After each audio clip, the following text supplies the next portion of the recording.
حضرت امیر معاویہ صرف فجر کی نماز قضا ہوئی اور پورا دن وہ گھر سے نہیں نکلا، پورا دن وہ روتا رہا، پورا دن آنسو بہاتا رہا۔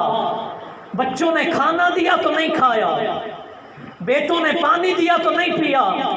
لوگ پوچھتے تھے تیری کون سی نقصان ہو گیا، تیری کون سی چیز تجھ سے گم ہو گئی کہ تو آج بیٹھا رو رہا ہے؟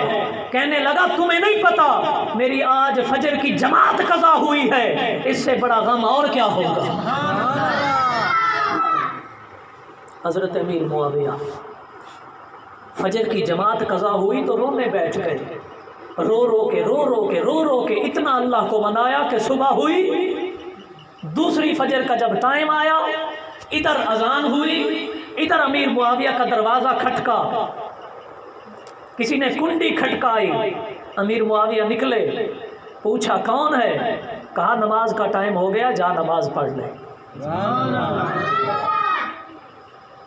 نماز کا ٹائم ہو گیا، جا نماز پڑھ لے۔ انہوں نے کہا آج تک نہ تیری شکل دیکھی، نہ تجھے میں پہچانتا ہوں، نہ تجھے میں جانتا ہوں، نہ تو میرے شہر کا ہے، نہ تو میرے علاقے کا ہے، نہ تو میرے خاندان کا ہے، نہ تو میرے نوکروں میں سے ہے، نہ تو میرے غلاموں میں سے ہے، نہ تو میری کابینہ میں سے ہے، کیونکہ بادشاہ تھے امیر معاویہ، نہ تو میرے وزیر مشیروں میں سے ہے۔ تو کہاں سے آیا ہے؟ صرف مجھے نماز کے لیے اٹھانے کے لیے اب اپنا تعارف کرا تاکہ میں اپنے محسن کو جان سکوں کہ میرا محسن ہے کون جسے میری نماز کی اتنی فکر ہے۔ تو اس نے کہا پوچھ نہیں، بس تو جا اپنی نماز پڑھ۔ نہیں پوچھوں گا ضرور، بتائے گا نہیں تو چھوڑوں گا نہیں۔ اس نے کہا مجھے ابلیس کہتے ہیں۔ آپ جانتے ہو ابلیس کا کام کیا ہے؟ نے کہا مجھے ابلیس کہتے ہیں، شیطان کہتے ہیں۔ کہا شیطان کا کام ہے نماز سے روکنا، اور تو مجھے نماز پر بھیج رہا ہے، اس میں بھی تیرا کوئی فائدہ ہوگا، بتا وہ فائدہ کیا ہے۔ شیطان کا کام ہے تلاوت سے روکنا، عبادت سے روکنا، نماز سے روکنا، صدقہ خیرات سے روکنا۔ جس طرح آپ لوگ سبحان اللہ کہتے ہیں نا تو ایک اندر سے آواز اٹھتی ہے نہ کہے، ایک اندر سوچ ہوتی ہے کہ یہ نہ کہے، بس اس کو رہنے دے۔ یہ آپ نہیں ہوتے، یہ آپ کی سوچ نہیں ہوتی، یہ وہی شیطان ہے جو آپ کو ورغلا رہا ہے کہ یہ نیکی نہ کر،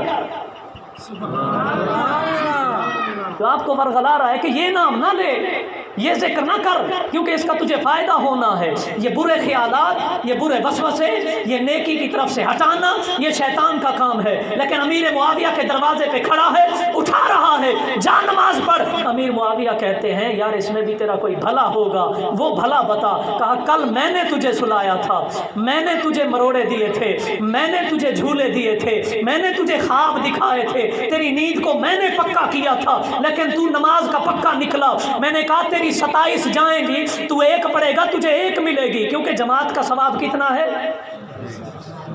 27 درجے زیادہ ہے۔ لیکن یہ عام مسجد کی بات ہے، آپ کی مسجد تو جامع مسجد ہے، جامع مسجد میں اور پیکیج ہے۔ جس مسجد میں جمعہ نہیں ہوتا اس مسجد میں اگر جماعت سے نماز پڑھیں گے تو آپ کو ایک نماز کے بدلے 27 ملیں گی۔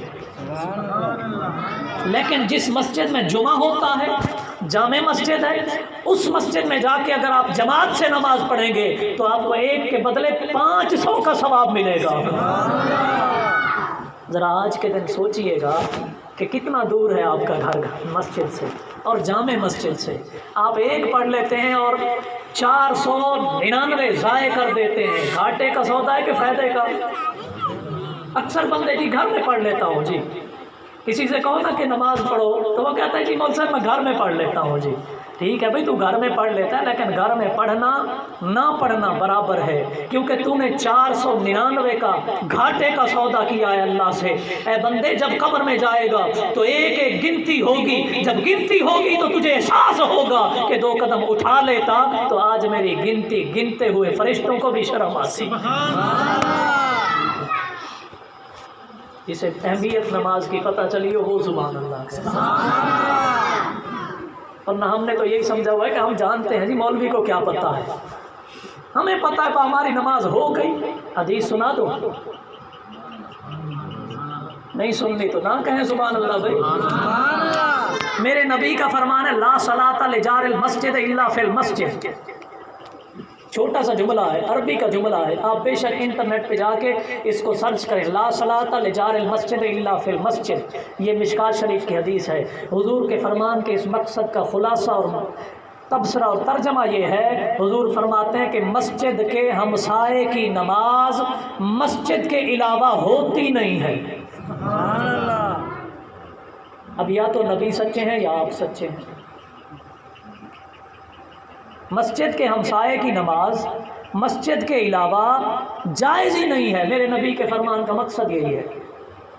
اب کیوں جائز نہیں ہے؟ کیونکہ حضور بھی جانتے ہیں کہ وہ خسارے کے سودے میں ہے. 27 چھوڑ کے 1 لے رہا ہے، کون سا اس نے فائدہ کیا ہے؟